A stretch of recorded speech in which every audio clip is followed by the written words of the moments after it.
was told to stay home from a family gathering because there wasn't enough room. I later saw photos. My husband brought his ex instead. They all toasted to old times. I didn't call him. I just sent him the one thing that changed everything. I never thought I'd be the kind of woman who would write something like this. But when you get lied to by the people who are supposed to be your family, something inside you cracks. And once it cracks, it doesn't go back the same way. We've been married for 9 years. I met James when I was 27, and back then I thought he was solid, quiet, dependable, worked in HVAC. I liked that he wasn't flashy. He had a rough relationship history, though. His ex, Sarah, had cheated on him years before we met, but for some reason, she still hung around his family. At first, I brushed it off. "We're just all connected," he'd say. "She grew up with my sister. She's friends with my cousin's wife. It's not a big deal." But over the years, it started to feel like I was the outsider. Sarah was at Thanksgiving the year after we got married. She was at his mom's birthday dinner last year, always laughing with everyone. Like, she never really left. I brought it up a few times. I asked him point blank, "Doesn't it bother you that she's still around?" He'd always give the same shrug, like I was being emotional. "It's not like I invited her," he'd say. "She's part of the group. It's awkward to make it a thing." So, I stopped asking. I told myself to be mature. Be cool. I tried to act unbothered when I saw her in pictures or heard her name mentioned at dinner. Then, last month, his cousin, Mark, was having a big birthday bash at their family cabin up in Truckee. It's a 4-hour drive from us, but they all make a big deal out of it every year. Usually, I go. I bring food, help clean, do the boring stuff no one else wants to deal with. But 2 days before the trip, I got a text from his sister, Lisa. "Hey, girl, quick thing. Cabin's a little cramped this year. Mark's buddy brought extra people, so we're asking a couple folks to skip just to make room. Hope that's okay." It felt off. I asked James that night, "Your sister says it's full. You think I should stay back?" He barely looked up. "Yeah, Mark said it's going to be packed. You'll be more comfortable here anyway." That was it. No concern. Just brushed off like I was some side character. So, I stayed. That weekend, I did laundry, caught up on cleaning, ordered Thai food. I was trying to be calm. I wasn't going to start a fight over something that might have been just bad planning. But then I opened Instagram. It started small. His cousin's wife posted a boomerang of wine glasses clinking. Everyone smiling, then a group photo by the fire pit. And right there, sitting next to James, his arm draped behind her chair, was Sarah, smiling like she belonged there, wearing one of those oversized flannel shirts she used to borrow from James years ago. I remembered it. I knew that shirt. My stomach dropped. The captions were worse. "Cheers to old times and good people, red heart." Couldn't have asked for a better crew. Family, 2 hearts. I wasn't in a single picture, but Sarah, she was in almost all of them. I sat there, phone in my lap, just numb. I felt heat in my chest, but no words in my mouth. I didn't even know how to react. He lied to me. They all did. Every single one of them. They told me there wasn't enough space for me, and then brought his ex and treated her like she was still part of the family. Maybe more so than me. I didn't text. I didn't call. I didn't say a single word. Instead, I went online and booked a 2-night stay at the same hotel we went to on our first anniversary down in Monterey, ocean view, late checkout, spa access. Then I sent James one thing, a screenshot of the reservation with a single message, "There's room here, just not for lies." And then I turned off my phone. I didn't go to Monterey right away. I waited until Monday after he got home. I wanted to see his face. He walked in the door like nothing happened, tossed his duffel bag on the floor, kicked off his boots, and said, "Hey." Like I was just waiting here like always. I didn't respond. He noticed the silence, looked at me, and then at his phone on the counter where I'd left it with the screenshot still open. His mouth twitched. Not guilt, not regret, just calculation, like he was deciding how much to admit. "What is this?" he said. "You tell me," I answered. My voice didn't even sound like mine. It was flat, cold. "No room at the cabin, right?" "Full house." He sighed. "It wasn't my decision. Mark invited Sarah. I didn't even know she was coming until we got there." "Don't lie to me, James." "I'm not lying. You sat next to her at dinner. You toasted with her.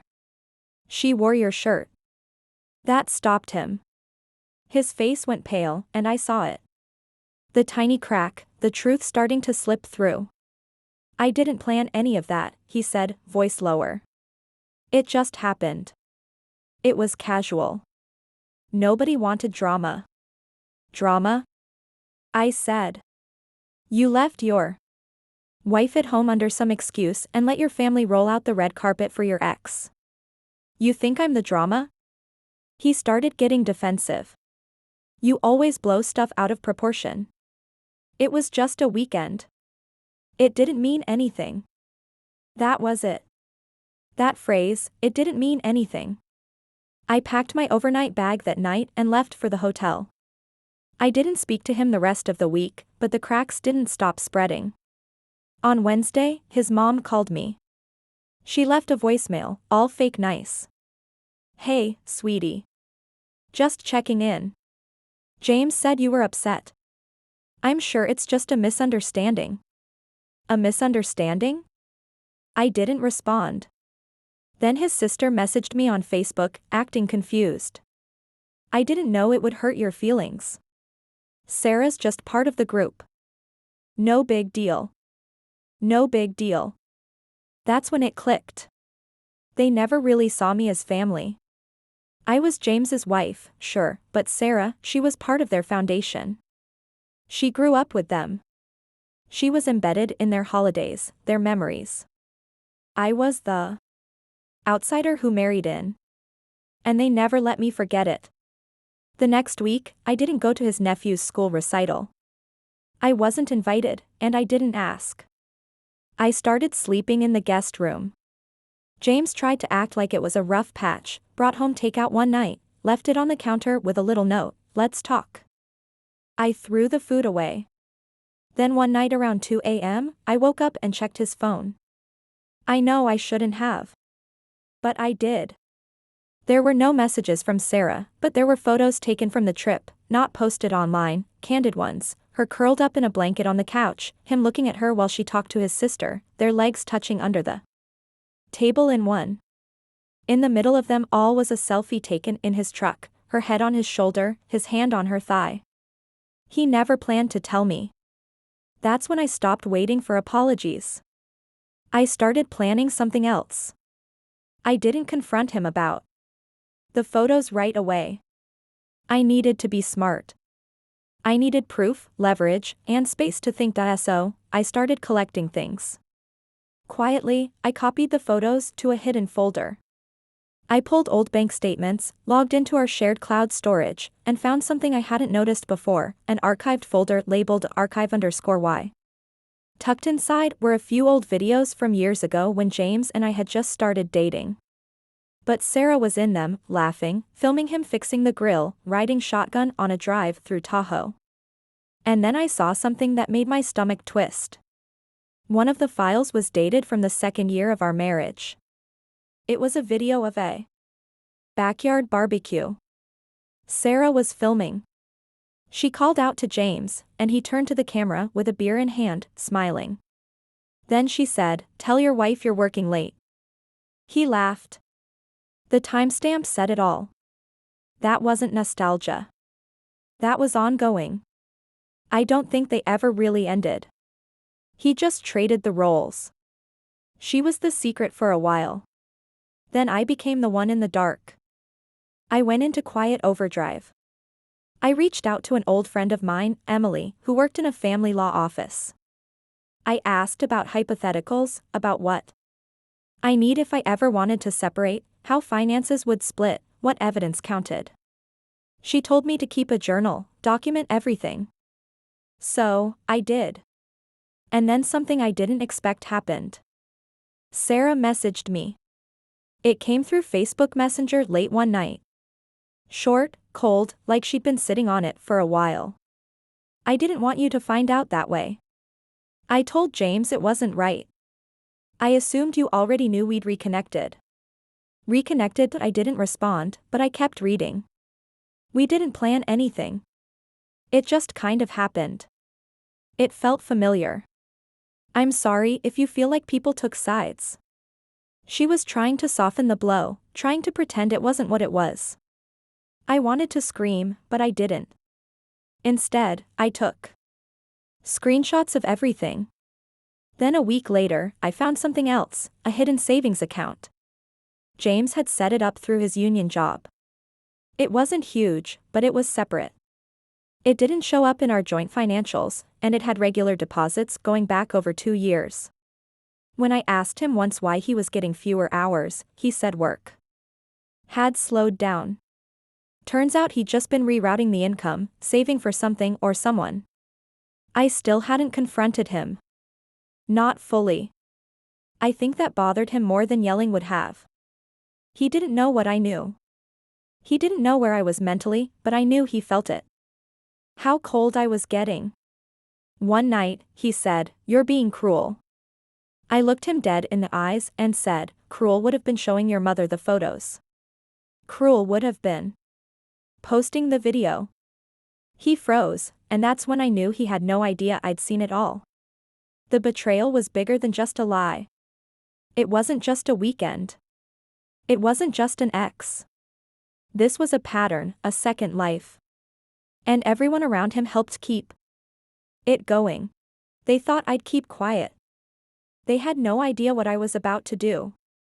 I waited until the end of the month. I needed time to finish what I started. I opened a new bank account in my name only, quietly rerouted my direct deposit from work, transferred what little I could from our shared savings without raising suspicion. Next, I hired a lawyer, not someone from Emily's office. I needed someone James wouldn't recognize. I met with her twice. I handed over the photos, the screenshots, the financial records, the Facebook message from Sarah, the hidden savings account. She said, "We've got more than enough." I made copies of everything and put them in a flash drive just in case. Then, 2 days before our 9th anniversary, I made my move. It was a Saturday. He was outside washing the truck. I told him I was going to the grocery store. Instead, I went straight to his mother's house. I walked in unannounced. His sister and mom were there, setting up for some backyard brunch. They both looked surprised. I pulled out my phone and showed them the photo, the one of James and Sarah. In his truck, her head on his shoulder, his hand on her thigh. His mom's face dropped, his sister looked away. I said, "So that's the woman you had space for?" I didn't stay for their excuses. I didn't yell. I just let the silence do what it needed to. Then I drove back home, packed my bags, and left the divorce papers on the kitchen table. I didn't hide them. I wanted him to see them the minute he walked in. Right on top, I left a printed copy of Sarah's message, highlighted the line, "I assumed you already knew we'd reconnected." Underneath, I left one note in my handwriting, "You lied. You planned it. You built a life behind my back. Now you can keep it." I stayed at a friend's house that weekend. James called 5 times. I didn't answer. He left 2 voicemails, one angry, one pretending to be sad. I forwarded them to my lawyer. A week later, I served him formally. Here's what he didn't see coming. I included a claim for dissipation of marital assets since he was funneling money out of our shared income into a secret account. The law was on my side. My lawyer filed a motion to freeze that savings account and subpoena his union job's financial records. His safe money wasn't safe anymore.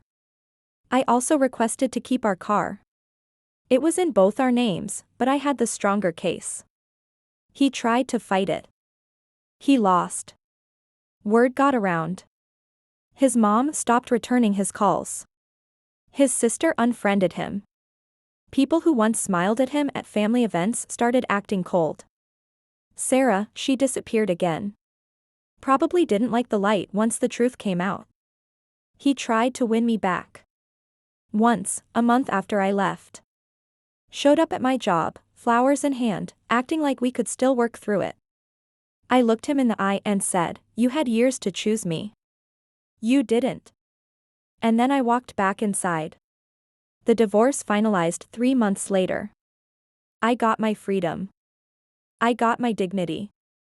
I got the last word without screaming, without begging, without stooping to their level. And James, he got exactly what he built, a life of lies built with ghosts. Let him toast to old times, because I'm done looking back.